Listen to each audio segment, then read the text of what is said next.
Assalamualaikum warahmatullahi wabarakatuh. Alhamdulillahi rabbil alamin wa bihi nasta'inu ala umuri dunya waddin. Wassalatu wassalamu ala asyrafil anbiya'i wa afdhalil mursalin.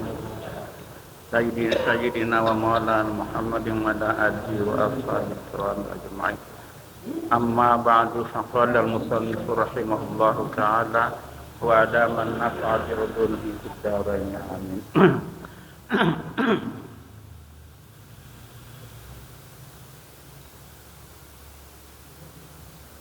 Al-awqatul lati tahrimu fiha salatu khamsatun. Salasatun muta'alliqatun bil zamani wa ithnani muta'alliqani bil fi'li. Al-awqatus salasatul ula al-muta'alliqatu bil zamani min tulu'i syamsi hatta tarfa'a qadarun fi ra'sil 'ain al-mujarradah ay ma yusawi sittata asyara daqiqah.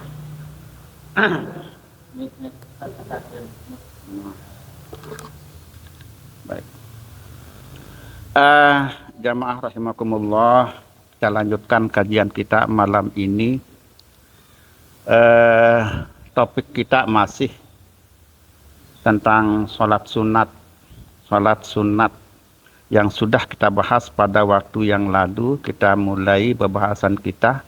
Sholat sunat itu dibagi menjadi 3, ya. Pertama adalah sholat sunat yang punya waktu, arti waktunya tertentu, sudah ditentukan waktunya. Seperti sholat taraweh, sholat duha, ya.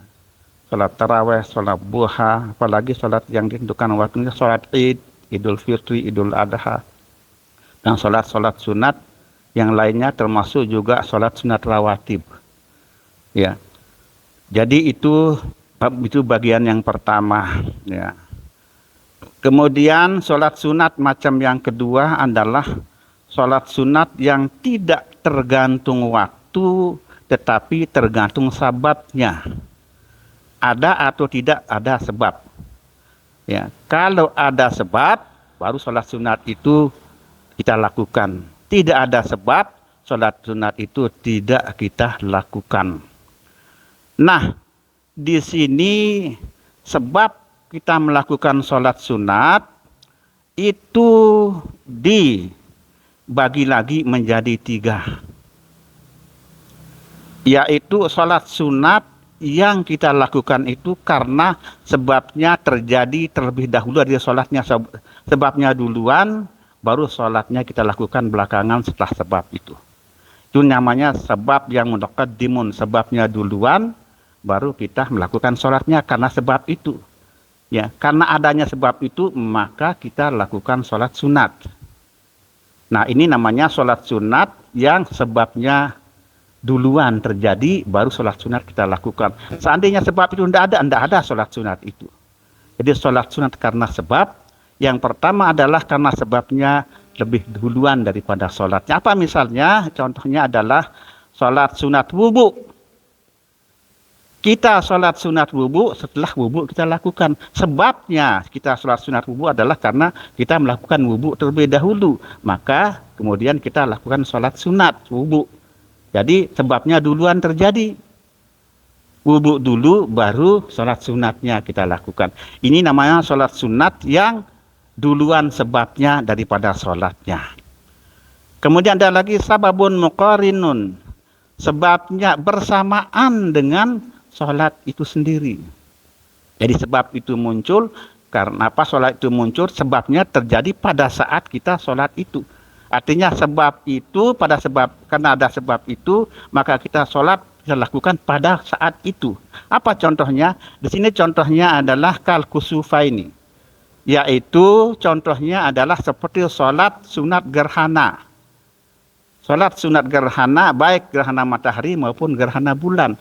Itu sholat sunat itu kita lakukan pada saat gerhana terjadi. Sehingga dengan demikian maka tidak kita akan lakukan sholat sunat gerhana kalau sudah habis gerhananya atau belum terjadi gerhananya, tidak boleh. Jadi ini sholat sunat yang dilakukan berbarengan dengan sebabnya. Kalau tadi duluan sebabnya, belakangan sholatnya. Itu yang kedua. Kemudian yang ketiga adalah sababun mutaakhirun. Ya, sebabnya belakangan dia. Justru sebabnya belakangan. Sholatnya duluan, sebabnya belakangan terjadi. Apa contohnya? Contohnya adalah antara lain sholat sunat musafir. Sholat sunat musafir, sholat sunat dulu kita di rumah atau di masjid, kemudian musafirnya baru yang berikutnya. Itu nama sholat sunat musafir. Ya, jadi sholat sunat duluan, baru sebabnya belakangan. Itu disebut itu namanya itu bagian sholat sunat yang sebabnya mutaakhir, yang belakangan sebabnya. Sholat sunat musafir termasuk sholat sunat istikharah termasuk. Karena apa? Karena sebabnya belakangan terjadi kan, istikharahnya duluan, pilihannya nanti belakangan. Sholat sunat istikharah itu sholat sunat untuk memohon pilihan kepada Allah Subhanahu wa taala. Doanya, sholatnya duluan, baru pilihannya akan muncul setelah kita sholat. Itu sholat yang sebabnya belakangan. Termasuk sholat sunat hajat misalnya, termasuk itu. Ya, jadi hajatnya belakangan, kita sholat sunat duluan. Itu termasuk sholat sunat yang sebabnya belakangan, sholatnya duluan. Nah, sholat sunat yang berikutnya adalah disebut nafilatun mutlaqatun, yaitu sholat sunat mutlak. Kalau ini tidak tergantung waktu dan tidak tergantung sebab. Tidak tergantung waktu dan tidak tergantung sebab.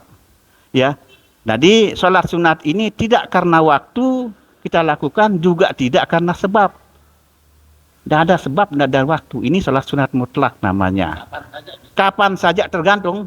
Jadi kapan saja dalam waktu yang dilarang tidak boleh. Ada waktu-waktu dilarang untuk melakukan sholat sunat mutlak. Tapi yang jelas sholat sunat mutlak adalah sholat sunat yang tidak tergantung waktu dan tidak ada sebabnya, tidak tergantung sebab. Nah, sholat ini yang ternyata dua macam sholat, ya, yaitu sholat yang sebabnya di belakang, seperti sholat musafir tadi, sholatnya duluan, musafirnya belakangan, dan sholat sunat mutlak dilarang untuk dikerjakan dalam 5 waktu. Dilarang untuk dilakukan pada dalam 5 waktu. Ini dulu, dilarang dilakukan dalam 5. Bagaimana pelarangan ini? Pelarangannya dihukumkan sebagai hukum makruh tahrim namanya. Makruh lagi haram, makruh plus haram. Artinya kalau kita lakukan itu bukan hanya makruh yang kita dapatkan, melainkan juga dapat kita dosa. Nah, ini dia. Ini dia yang akan kita bahas dulu ya. Nah, ini dulu. Jadi dalam waktu 5 waktu ini sholat sunat yang sebabnya belakangan, sholatnya duluan atau sholat sunat mutlak, itu dilarang untuk dilaksanakan dalam 5 waktu. Itu dulu. Apa 5 waktu itu? Waktu yang mana 5 waktu itu? Yang pertama adalah waktu yang pertama yang dilarang untuk melakukan sholat sunat yang tadi itu yang sebabnya belakangan, sholatnya duluan dan sholat sunat mutlak, itu adalah kalau dilakukan, yaitu tidak boleh dilakukan pada saat mulai min tulu'i syamsi hatta yartafi'a qadra rumhin.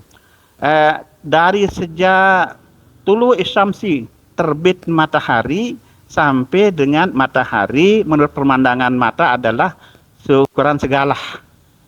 Jadi waktu syuruk, waktu terbit matahari plus kurang lebih kita 20-25 menit.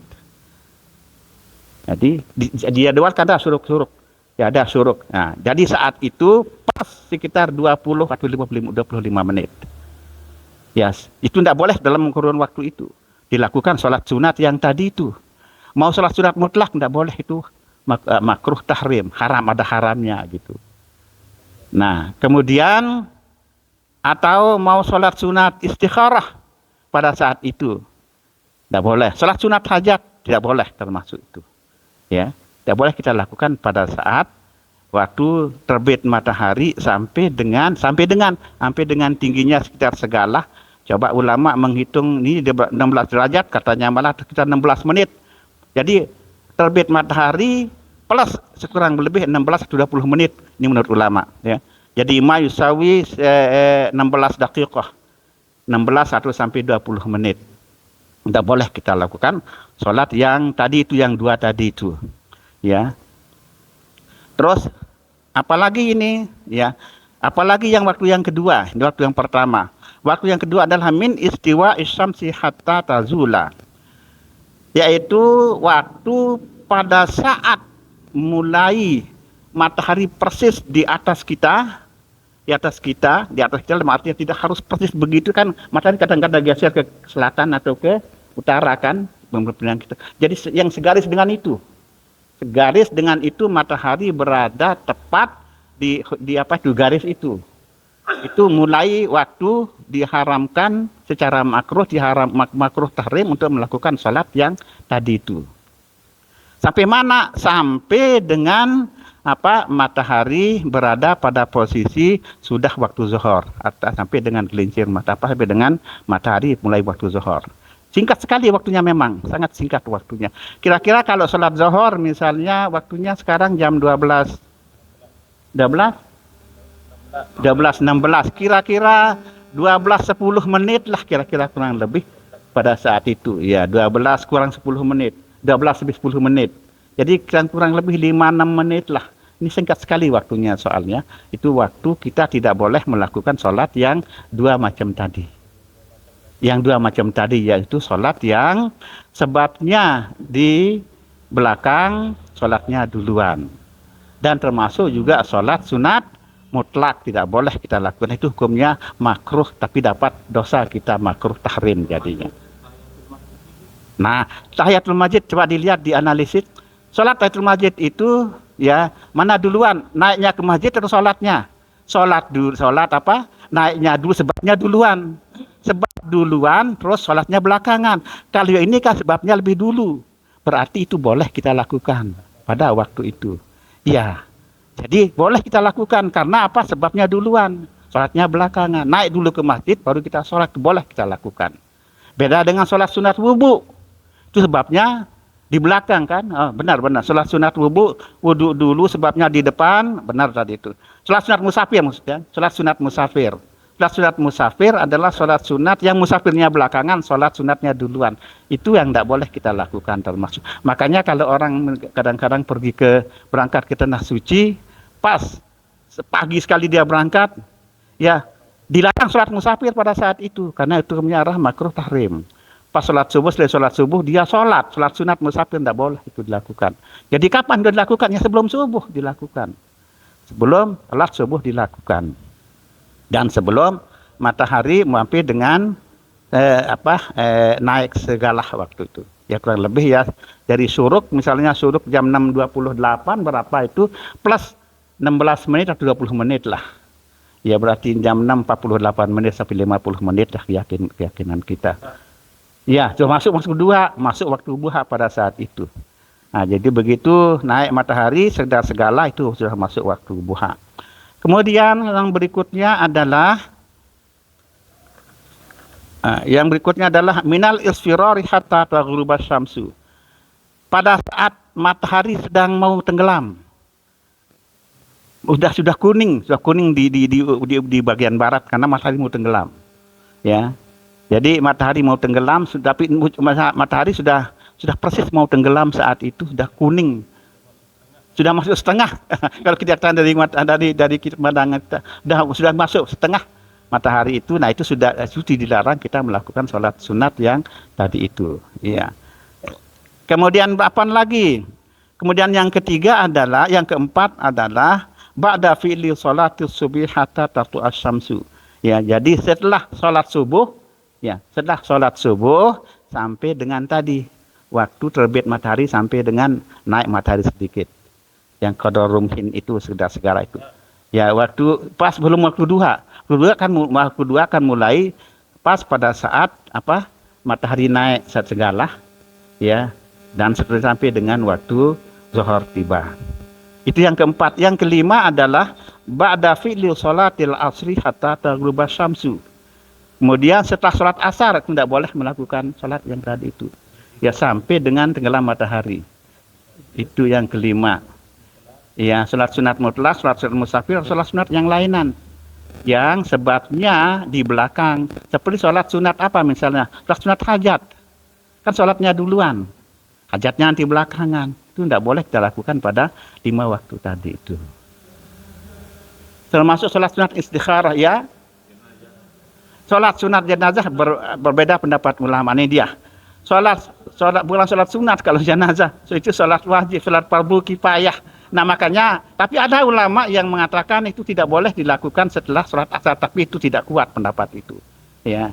Jadi sholat jenazah itu ada ulama yang berpendapat bahwa tidak boleh dilakukan dalam 5 waktu ini. Tetapi pendapat yang kuat adalah boleh mengatakan itu. Apalagi kalau kita itu misalnya setelah selesai asar, kalau umpamanya banyak memang itu, ya tapi diperdebatkan gitu. Meskipun pendapat yang banyak adalah pendapat yang mengatakan boleh, apalagi menunggu jamaah. Alasan menunggu jamaah. Kalau memang sengaja itu melakukan di sana hanya itu waktunya yang dilakukan, misalnya itu ada ulama yang mengatakan tidak boleh melakukan sholat jenazah setelah sholat asar maupun setelah sholat subuh. Nah, itu. Jadi sebaiknya kita hindari sebenarnya. Tapi karena alasan banyak orang yang itu yang kita tunggu banyak orang, di sana banyak orang, maka itu lalu dibolehkan. Boleh itu katanya semata-mata karena memang kita untuk menunggu banyak jamaah yang akan melakukan sholat itu. Nah, itu setelah selesai sholat asar itu yang biasa memang, iya. Tapi memang itu alasannya. Jadi tidak mutlak. Nah, ini berlaku di kita selain di tanah haram maksudnya. Nah, kalau di Mekah dan sekitar tanah haram itu boleh saja. Tidak ada larangannya. Kapan saja asalkan itu di batas tanah haram. Tidak ada waktu terlarang untuk melakukan. Kapan saja boleh sholat apa saja kalau di sana itu. Nah, tapi ini yang di Mekah, kalau Madinah masih itu berlaku. Ini di haram Mekah itu yang berlaku. Ya, di haram Mekah sebatas tanah haram, bukan hanya di Masjidil Haram maksudnya. Masjidil Haram dan sekitarnya dengan batas tanah haram. Nah, itu boleh dilakukan. Ya, iya. Di luar itu berlaku yang tadi itu. Termasuk di Masjid Madinah berlaku itu. Ya, ini yang tidak berlaku adalah di haram Mekah. Nah, itu dia. Jadi termasuk itu sholat sunat istikharah, sholat sunat musafir, sholat sunat hajat, ya, dan sholat sunat ihram misalnya itu termasuk adalah yang tadi itu sebabnya belakangan, sholatnya duluan, tidak boleh dilakukan. Nah, sholat sunat mutlak adalah sholat sunat yang tidak tergantung dengan sebab dan tidak tergantung dengan waktu. Jadi sholat sunat mutlak bisa dilakukan kapan saja. Itu usalli sunnata lillahi ta'ala, itu saja lapas niatnya. Aku sholat sunat 2 rakaat karena Allah Ta'ala, Allahu Akbar. Tidak ada apa-apanya. Aku sholat sunat 2 rakaat lillahi ta'ala. Itu namanya sholat sunat mutlak. Ya, sholat sunat mutlak itu tidak tergantung dari sebab dan waktunya. Iya. Okay. Ini jelas nih, ada Ustaz, sila. Di Jinaran. Orang sholat sunat wajib sholat sunat terus kita berhenti orang. Bukan paham itu boleh saja. Ini orang sholat wajib. Ya. Oh, itu kalau tidak ngerti. Kalau orang sholat wajib dia sholat sunat. Oh, iya. Tapi mungkin tidak berjamaah. Orang kita atau orang mana? Orang. Tapi kadang-kadang memang di Mekah dan Madinah jamaah haji itu tidak semua ngerti juga itu. Tidak semua ngerti syariat, Ada yang tidak ngerti syariat, seperti misalnya sudah tidur lalu langsung mau sholat asar pada waktu yang temukan. Sudah tidur, tidak wudhu. Terus dikepak sama dari orang dari sana, wudhu, dia bilang, baru dia orang dari India kalau nggak salah itu. Wah, baru artinya nggak ngerti dia, berarti dia nggak ngerti kan itu, ya. Tidur, berarti ya tamu dengan orang azan kan, orang azan dia bangun, ndak dia pergi wudhu, langsung mau sholat, begitu mau kamat dia mau sholat gitu, tapi ndak wudhu, tapi diperhatikanlah seorang orang sana rupanya suruh wudhu. Nah itu, jadi tidak semua orang yang jamaah haji juga paham, ya. Iya, tidak semua orang paham, banyak yang memang tidak paham, termasuk misalnya yang temukan kasus orang sholat subuh di Masjidil Haram, sholat subuh, begitu imam pada rakaat pertama atau rakaat kedua itu membaca surat As-Sajadah, imam Allahu Akbar, sujud tilawah, imam sujud tilawah. Nah orang-orang pada ruku, ya enggak ngerti ayat itu, enggak ngerti ayat sajadah, ya pokoknya dia dikira imam ruku. Padahal orang itu banyak sujud gitu, lebih banyak orang yang ruku daripada yang sujud. Nah, itu dia. Itu kan tidak boleh yang begitu, dalam artian bahwa itu mukhalafah dengan imam. Makmum, kalau imam ya tidak masalah, makmum yang batal. Ya. Itu persoalannya, kenapa enggak tahu kan, itu pertanyaannya. Iya. Enggak. Itu iya seharusnya. Tapi kan berapa? Ya imam. Ya yang depan-depan ikut imam, tapi di belakang banyak sekali orang yang ruku ndak ikut. Begitu naik lagi imam dia ikut, sudah ndak dipedulikan, itu sudah. Ya. Pertanyaannya adalah sah sholatnya atau tidak? Yang jelas tidak sah sholatnya. Dia sah sholatnya karena dia dengan imam. Kenapa dia tidak begitu, tidak mengikuti imam? Karena dia tidak tahu. Pertanyaannya mengapa tidak tahu, kan itu persoalannya. Nah, mengapa dia sampai tidak tahu, kan itu menjadi pertanyaannya. Iya, itu dia. Nah itu dia. Ya kadang-kadang pas baca surat surat Iqra di akhirnya wasjud wa qatarib, kan itu yang wali rabbika fasjud waqtarib kan. Ya seyogianya itu sujud imam. Cuma masalahnya kalau imam sujud yang tidak biasa, imam sujud membaca surat itu pada ayat itu, kan akan menjadi kacau sholat ini. Akan menjadi kacau sholat, terutama ibu-ibu yang di belakang. Ibu-ibu yang tidak ngelihat itu kan. Kalau imam sujud, itu kan kemungkinan besar kita bisa ikuti imam kan. Nah, tetapi yang ibu-ibu di belakang mungkinan juga tidak akan sujud, ya kan gitu, tidak sujud itu. Ya mungkin dia akan ruku kan imam, ya makmum dia akan ruku. Nah itu yang menjadi persoalan. Iya habis. Nah itu jadi soalannya juga. Iya itu dia. Jadi ketika misalnya imam baca itu wasjud waqtarib, kan gitu. Seharusnya ya, seyogianya bukan seharusnya, seyogianya imam sujud tilawah kan, ikutlah makmum ini, baliklah imam berdiri, baru dia ruku gitu. Ya, jadi kan ruku. Jadi setelah dia berdiri sesaat, imam ini baru dia Allahu Akbar, dia ruku. Sami Allahu liman hamidah dan seterusnya. Imam tidak tahu, ya salah imamnya. Subhanallah. Ya itu dia. Ya, jadi kalau waktu belum jadi imam, sering baca Iqra itu. Iya, cuma enggak sampai itu. Ayat terakhir enggak dibaca, yang baca. Karena khawatir nanti akan menjadi persoalan bagi makmum ini. Jadi sampai dengan apa itu? Sebelum itu sanad'uz zabaniyah, sanad'uz zabaniyah. Itu sunat sujud tilawah itu kita lakukan ketika membaca satu ayat itu utuh, ayat sajadah itu. Kalla la tuti'hu wasjud wa qatarib. Itu. Kalau tidak dibaca enggak juga perlu kita salat sujud tilawah. Jadi kalau tidak baca itu ya sudah. Ya, tapi sangat dianjurkan kalau kita baca itu, siapapun yang baca itu sujud, baik yang baca maupun yang mendengarkan. Yang baca maupun yang mendengarkan, seyogianya sangat dianjurkan untuk kita sujud tilawah. Tetapi kalau imam tidak sujud-sujud, ya misalnya imam tidak sujud-sujud misalnya, tidak sujud tilawah misalnya. Oke, tidak ada persoalan, tapi tetap kita disunatkan untuk melakukan sujud setelah salam imam. Sujud tilawah setelah salam imam. Assalamualaikum, sujudlah kita untuk sujud tilawah. Itu yang sebagai makmum.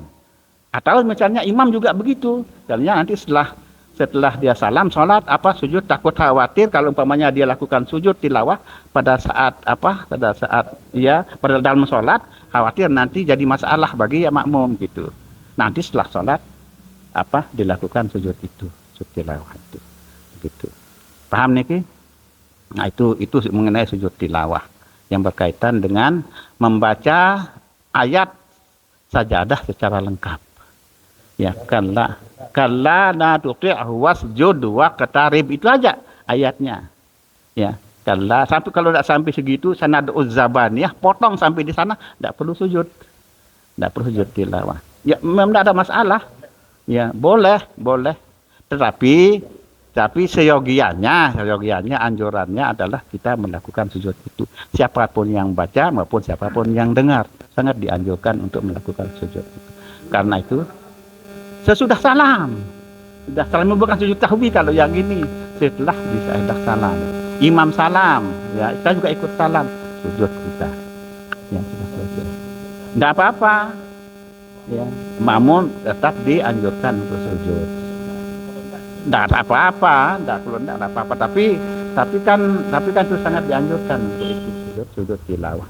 Karena apa, dalam riwayat disebutkan bahwa ya waktu Nabi Allah Musa dulu, iblis memohon kepada Allah Subhanahu wa taala, Nabi Musa, ya Allah, ya Nabi Allah Musa, mohon coba mintakan ampun saya kepada Allah Subhanahu wa taala supaya diampuni dosa saya. Waktu dulu menyesatkan Adam kan.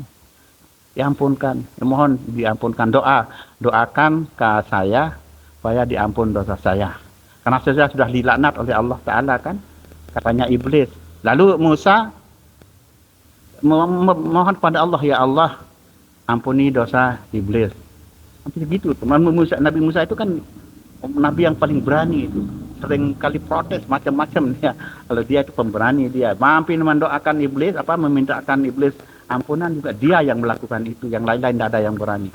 Berapa firman-Nya Allah pada Nabi Musa? Musa, sekarang suruh sujud iblis pada kuburnya Nabi Adam. Baru saya ampuni dosanya. Sampaikan oleh Nabi Musa kepada iblis. Hei iblis, kamu syaratnya diampuni dosamu, syaratnya adalah kamu sujud pada di kuburannya Nabi Allah Adam. Iblis bilang begini, iblis mengatakan, Musa, apalagi Adam sudah mati sekarang, dulu hidup saya tidak mau katanya. Ya, apalagi sekarang sudah mati sekarang Adam. Ia tidak mau, dia tidak pernah mau sujud. Nah, sekarang apalagi sudah mati, sudah di kuburan dia. Mana mau saya mau sujud? Dulu waktu hidup saja perintah, saya tidak mau sujud kepada Nabi Adam. Ngapain? Apalagi sekarang sudah mati dia. Iya, apalagi ini tidak dia perintah Allah katanya. Ya, diperintah oleh Allah. Ya Allah merintah dulu, dia tidak mau sujud pada Nabi Adam. Nah, tetapi sekarang sudah mati dia, apalagi sekarang saya mau sujud. Ya, sudah mati dia. Dulu aja masih hidup dia, saya tidak mau. Katanya itu. Ya, itulah yang itu ceritanya. Makanya kalau orang sujud tilawah itu setan itu nangis. Iblis itu nangis. Kenapa nangis? Karena dia teringat bahwa saya diperintah sujud, saya tidak mau. Ini anak Adam, anak manusia ini sujud diperintah oleh Allah, dia mau. Dia tunduk kepada perintah Allah Subhanahu wa taala. Dia nangis, menyesal sih dia. Nah, itu makanya sujud ini sangat dianjurkan supaya setan menangis. Ya, ada 15 ayat masalah. Ada 15 ayat tidak salah tempatnya. Termasuk yang tadi. Ya, banyak. Ada 15 ayat tempatnya. Ada di Al-Qur'an, di belakang itu tempatnya. Atau ada tandanya kan? Ada tandanya di Al-Qur'an itu, ada tanda begini, tanda sajadah ada itu. Sebaiknya kita sujud. Ya. Dan sujud itu adalah sebagian dari sholat sebenarnya. Ya, bacaannya, Ya, sajada wajha lillazi khalaqahu wa sawwarahu wa syaqqa sam'ahu wa basarahu tabarakallahu ahsanul khaliqin. Itu bacaan yang khusus, yang spesifik untuk itu. Tapi kalau enggak apa-apa. Sujudnya yang penting. Sujudnya yang penting boleh saja subhana rabbiyana. Nah, subhanallah, subhana rabbiyana. Tapi kalau mau yang spesifik yang maksud adalah tadi sajada wajhillah. Ya, itu. Sajada wajhillah khalaqahu wa sawwarahu wa syaqqa sam'ahu wa basarahu tabarakallah. Ndak dihafal nih ke? Sajada wajhiya lillazi khalaqahu wa sawwarahu wa syaqqa sam'ahu wa basarahu tabarakallahu ahsanul khaliqin. Itu bacaan sujud. Apa dia ya? Ya. Belum. Sajada wajhiya lillazi khalaqahu. Coba dulu pelan-pelan. Sajada wajhiya lillazi khalaqahu wa sawwarahu wa syaqqa sam'ahu wa basarahu tabarakallahu ahsanul khaliqin. Itu bacaannya. Ya. Kalau enggak apa Boleh. Atau enggak juga enggak ngomong juga boleh. Sujudnya yang penting. Ya, yang penting sujudnya ya. Jadi kalau baca dalam sholat berarti enggak perlu niat. Enggak perlu niat langsung Allahu Akbar. Tapi kalau di luar sholat kita baca Quran pas ketemu ayat itu harus niat, pakai niat. Niatnya adalah aku sujud sunat, aku sujud tilawah karena Allah Ta'ala. Baru kita sujud baca yang itu tadi, yang spesifik tadi itu. Kalau enggak bisa ya yang baca yang paling bisa. Atau enggak baca juga enggak apa-apa. Ya. kita dengar Ustaz belum kalau enggak posisi dulu baru sujud. Enggak posisi wudu enggak boleh. Nah ini dia. Yang mendengar juga disunatkan untuk sujud tilawah. Ya, tidak boleh. Jadi itu kan sholat itu. Sholat itu harus wudu. Nah itu makanya. Karena itu maka yang akan terjadi keanehan ketika misalnya orang sujud syukur. Dia sujud langsung tidak pernah dia wudu. Mana boleh itu? Tidak sah itu. Ya malah itu berdosa itu. Sujud tanpa wudu. Kan itu sholat. Hukumnya sholat yang paling pendek itu. Dah sujud tilawah dan sujud syukur. Tiba-tiba pas menang masukkan gol bola sujud dia itu tidak boleh itu. Atau turun dari pesawat sujudnya pulang langsung di lapangan boleh. Kalau ada wudu tidak apa-apa. Kalau dia wudu dan sujudnya juga tetap hadap kiblat, jangan ada lain-lain.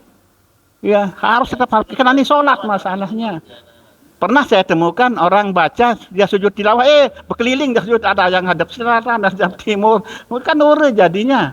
Dia kena orang ini tadarusan dalam bulan Ramadan tahu bahwa itu ayat sajadah, sujudlah yang bacain ikut sujud yang lain-lain benar ikut sujud, tapi hadapnya mana-mana dia. Ada yang dari sana hadap sini, dari sana yang penting sujud, tidak boleh itu. Harus balik ke hadap kiblat. Wajib itu, kalau Nabi itu tidak sah. Kan itu sholat itu. Sholat yang paling sederhana. Iya, langsung sujud tidak boleh itu. Turun dari pesawat juga mau sujud. Ya dosa itu malah dosa. Nah, tidak sesuai dengan apalagi tidak wudu ya tidak boleh sama sekali itu. Iya. Ya. Oh, betul. Nah, sholat sunat taubat itu karena apa kita sholat? Taubatnya duluan atau sholatnya duluan? Ya. Ya. Sholat duluan, sholatnya belakangan kan? Itu ya berarti itu boleh kita lakukan, sebabnya duluan ya, sebabnya belakangan ya. Sholat sunat taubat itu adalah sholat sunat yang kita lakukan ketika kita sudah bertobat ini, tapi ini sebabnya duluan. Babnya duluan, iya sholatnya belakangan kan gitu. Sama dengan yang tadi, sebabnya duluan berarti sama dengan sholat sunat wudu. Sholat sunat itu boleh dilakukan kapan saja kalau itu berarti. Kapan saja boleh kita lakukan. Sholat iya. Dan bukan sekali. Sebanyak-banyaknya, sesering-seringnya, iya. Iya, sering kita lakukan itu. Tapi kita jarang melakukan itu, yang jarang juga melakukan. Nggih. Iya, padahal penting itu. Sholat sunat harusnya itu ya istighfar baru istighfar kan, sholat sunat taubat dulu baru istighfar. Oke. Ini pernah saya baca dalam sholat sunat surut ini. Sholat sunat isyraq. Ya, Ya. kalau sholat yang lain kan tidak ada anunya apa namanya kecuali sholat sunat subuh. Nah, itu ada apa namanya Ya. penjelasan lebih lanjut. Seperti yang saya katakan tadi, kalau sunat surut itu kalau kita laksanakan dan rutin itu sama katanya pahalanya dengan kita bersama haji bersama dengan Umrah, ya, haji dan umrah malah tam secara sempurna. sempurna lah. Iya. Kalau kita itu laksanakan. Nah, kalau sunat-sunat yang lain ini kan belum ada anunya apa namanya apa ya. Iya. Nah, kalau sunat subuh itu Sunat isyraq. ya, anunya Iya. apa namanya di dunia inilah. Iya, iya. Nah, kalau Khairun. dibandingkan dengan kalau sunat fardu ya jelas sudah Oke. ya Ya. berapa kali lipat lah. Bagaimana dengan sholat sunat isyraq? Nah, itu tapi kemarin kalau tidak salah Pak Ustaz, waktu sholat suruh itu katanya sudah masuk di waktu apa namanya duha. Jadi lebih baik kita laksanakan duha. Iya. Kira-kira karena ini kan tidak terlalu banyak jaga waktunya sholat suruh. Iya. Seperti tadi sholat suruh itu beberapa menit kemudian, nah sebelum matahari Ada naik, segala. ya, Iya. segala itu. Pas ya, baru terbit ya setengah lah begitu merah sudah di Iya. itu sudah masuk waktu. Nah, coba Baik. Pahalanya sama sama sholat Iya, ada hadisnya memang, ya, ada hadis. Haji dan umrah, ya. Cuma, ya nih, cuma masalahnya sholat sunat isyraq itu oleh para ulama termasuk sahabat Abdullah bin Abbas itu mengatakannya adalah sholat duha dulu. Ada di dalam Al-Quran yusabbih nabil asyi wal isyraq. Itu sholat sunat dalil daripada sholat sunat isyraq. Nah, Sayyidina Abdullah bin Abbas radhiyallahu anhuma mengatakan bahwa yang dimaksudkan dengan sholat sunat isyraq di sini adalah sholat sunat duha. Sholat sunat bukan sholat sunat isyraq semata-mata karena terbit matahari. Kalau yang itu tuh tidak ada katanya sebagian besar ulama. Nah, cuma ada sebagian kecil waqila. Kata dalam kitab niki disebut itu adalah hanya sebagian kecil ulama yang mengatakan ada sholat sunat isyraq. Persoalannya sekarang mana yang kita ikut? Apakah sebagian besar ulama itu hadza huwal mu'tamad? Ini pendapat yang mu'tamad katanya para ulama yang ini juga Syekh yang mengarang kitab ini mengatakan bahwa yang dimaksud dengan sunat isyraqnya adalah sholat sunat duha, bukan sholat sunat isyraq itu sendiri, gitu loh maksudnya. Ya, jadi, oke. Jadi kalau sunat suruh itu kan kalau kita sudah selesai sholat subuh ya harus tetap dilakukan. Tapi kalau kita keluar katanya enggak sah ya kalau sunat suruh itu dilaksanakan di luar masjid. Artinya orang yang mau sholat sunat itu berarti harus itikaf dulu di masjid. Iya benar. Sampai menjelang waktu sholat itu, sampai dengan mengerjakan sholat sudah. Termasuk lagi pada saat menjelang waktu itu katanya tak. Maka yang dimaksud dengan sholat sunat surut itu bukan sholat sunat isyraq pada waktu terbit matahari, melainkan itu adalah sholat sunat duha, itu yang dimaksudkan. Nah, kalau sunat duha ini kan boleh kita laksanakan di rumah, boleh. Enggak, kalau keluar dari masjid kan tidak lanjut jadinya. Jadi iktikaf sampai dengan kita sholat sunat duha, gitu loh maksudnya. Nah, maksud saya kalau kita laksanakan di rumah kan waktu duha itu kan bisa sampai benar. Nah, boleh kan dilaksanakan. Boleh, cuma tidak dapat pahala yang sangat besar tadi itu kalau kita sudah keluar sampai dengan sholat sunnah duha kita di masjid, iktikaf kita dari sholat subuh dan seterusnya sampai dengan kita melaksanakan sholat duha, itu yang mendapatkan pahala yang sangat besar tadi itu. Jadi bukan masalah sholat duhanya, tetapi ini waktunya adalah lanjut dari sejak kita sholat sampai dengan. Tapi yang dikatakan tadi sholat sunat duha yang dimasukkan bukan sholat sunat isyraq tersendiri, itu tidak ada katanya ulama. Ini yang mu'tamad, yang dipegang kata ulama. Nah itu maksudnya. Jadi tidak sholat sunat isyraq sendiri tidak ada menurut ulama, itu yang dipegang menurut pendapat para ulama. Hadza huwal mu'tamad katanya. Di berbagai kitab yang temukan itu yang dia bilang. Ya, yang dimaksudkan sholat sampai dengan sholat sunnah duha kita lakukan. Jadi kalau mau mendapatkan pahala besar sampai dengan seperti kita mendapatkan pahala haji dan umroh, itu adalah hampir dengan kita sholat sunat duha. Nah, itu maksudnya. Nyambung. Nggak ada sholat sunat suruknya gitu loh. Nggak kita sholat sunat suruk, melainkan kita sholat sunat duha setelah matahari terbit sampai dengan segala, itu yang dimaksudkan. Belum keluar dari masjid dan Iya, betul. Itu yang mendapatkan itu yang mendapatkan pahala yang luar biasa itu sampai dengan kita sholat sunat duha. dengan sama pahalanya Iya, berhaji. kehajin wa umratin tamatan. Iya, Siapa yang sama seperti itu. sama-sama Betul. dengan haji Iya. kan? Haji dan umroh katanya bisa deh. Sama Rasulullah. Nah, ya itu ada yang lain itu. Baik, sampai di sini masih ada, sudah jelas? Oke, tidak. Ada, qabliyah ada, ba'diyah ada. Itu menurut mazhab Syafi'i. Ada. Qabliyah sama dengan zuhur 4 rakaat setelah, sebelum dan sesudah.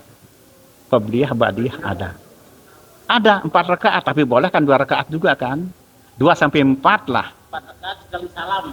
Boleh, nanti itu caranya nanti kita perlu bicarakan sholat sunat rawatib. Ya. Ya, beda pendapat para ulama. Imam Syafi'i karena kita kebetulan mazhab Syafi'i ikut itu gitu. Ya, di berbagai kitab-kitab Imam Syafi'i itu mengatakan itu ada sholat sunat qabliyah Jumat dan sunat ba'diyah Jumat sama-sama 4 rakaat sama dengan zuhur. Itu ada. Kecuali kalau ikut ulama yang lain, ya, itu lain-lain ceritanya. Ini kan kita mazhab Syafi'i, itulah masalahnya. Karena kita mazhab Syafi'i ikut apa yang dikatakan oleh Imam Syafi'i dan apa yang di mazhab Syafi'i. Gitu. Kalau baca buku itu harus dikaji. Iya. Ya, itu dia. Surut yang dibilang Pak Haji tadi. Iya, betul. Jadi yang dibaca di buku itu karangan ulama yang sebagian kecil. Iya, yang sebagian kecil benar. Iya. Iya, tidak utama. Makanya di sini kata hadza huwal mu'tamad, katanya kalau sudah dia bilang begitu itu yang kita pakai. Iya. Itu yang begitu. Nah, terus sebelum kita tutup, Baik. Oke. masih ini masalah sholat Jumat tadi. Kita datang ke masjid sedang azan. Nah, ini mau Jumat ya, sedang azan. Kita tunggu selesai azan. Kemudian kita sholat tahiyatul masjid dulu, baru sholat sunat. Jangan tahiyatul masjid, langsung sholat sunat qabliyah. Seandainya kita lakukan itu dua-duanya, bagaimana? Tidak bagus itu. Dan itu saya menutupi sholat sunat qabliyah itu yang menutupi untuk sholat sunat tahiyatul masjid. Karena itu sudah azan kan? Ya, walaupun ya sudah azan. Ya. Belum azan kan? Masjid dan masjid. Nah, sudah azan itu sunat qabliyah kita pakai. Sekaligus itu menjadi sholat sunat tahiyatul masjidnya. Nah, itu mungkin yang 4 rakaat sunat qabliyah. Oh iya, makanya itu bisa 4 rakaat kan? Tidak bisa 4 rakaat. Sholat sunat qabliyah 4 rakaat. 8 rakaat. Ini sudah azan. Iya. Banyak saya perhatikan itu. Jadi tidak perlu kita sholat sunat tahiyatul masjid, langsung sholat sunat qabliyah. Itulah sekaligus menjadi sholat sunat tahiyatul masjid. Oke. Itu sudah menjadi sholat sunat tahiyatul masjidnya. Oke. Baik, terima kasih. Ampun nggih. Oke, wallahu subhanahu wa ta'ala a'lam. Subhanakallahumma bihamdika asyhadu an la ilaha illa anta astaghfiruka wa atubu ilaik. Wassalamualaikum warahmatullahi